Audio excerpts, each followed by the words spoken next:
بلوچستان کے علاقے دشت میں مسلح افراد کی فائرنگ سے کراچی کے تاجر علی مرتضی جمیل جاں بحق جبکہ ان کی اہلیہ زخمی ہو گئی تھیں۔ کراچی میں مقتول کے گھر آمد کے بعد میڈیا سے گفتگو کرتے ہوئے وزیر اعلیٰ بلوچستان میر سرفراز بگٹی نے کہا کہ معصوم شہریوں کو نشانہ بنانے والوں کو کسی صورت معاف نہیں کیا جائے گا۔ وزیر اعلیٰ بلوچستان نے اعلان کیا کہ علی مرتضی جمیل کی بیوہ کا تمام علاج اور بچوں کی 16 سالہ تعلیم کے اخراجات بلوچستان حکومت ادا کرے گی۔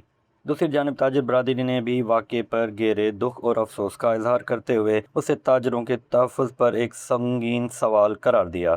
اہل علم اہل عقل کو یہ سوچنا چاہیے کہ کوئی بھی موت کے منہ میں نہیں جاتا۔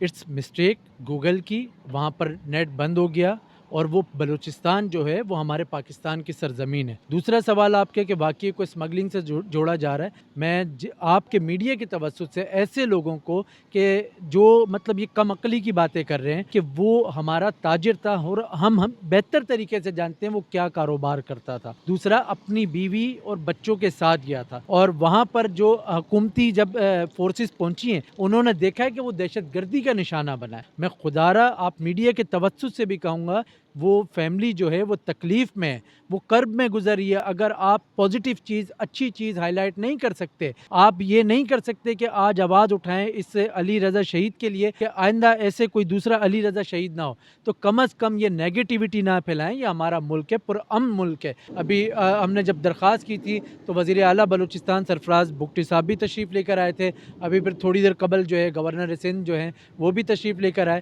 ہم نے اپنے مطالبات رکھے اور ہم چاہتے ہیں کہ وہ اب انشاءاللہ تعالی جو ہمارے مطالبات اور سفارشات ہیں وہ آگے لے کر چلیں اور حکومت وقت تک پہنچائیں۔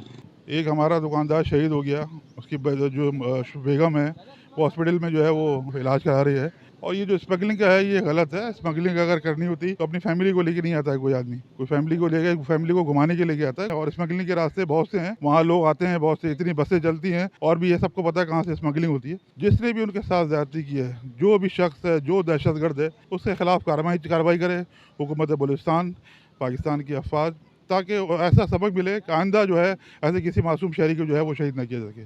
تاجر رہنماؤں کا کہنا تھا کہ وہ تاجر علی مرتضی جمیل کے اہل خانہ کے ساتھ کھڑے ہیں اور ہر سطح پر ان کی حمایت جاری رکھیں گے۔ انہوں نے مطالبہ کیا کہ واقعے میں ملوث عناصر کو فوری طور پر گرفتار کر کے قانون کے مطابق سخت سزا دی جائے تاکہ آئندہ ایسے افسوسناک واقعات کی روک تھام ممکن بنائی جا سکے۔ کیمرہ مین مدثر نظر کے ساتھ جواد علی، واش نیوز، کراچی۔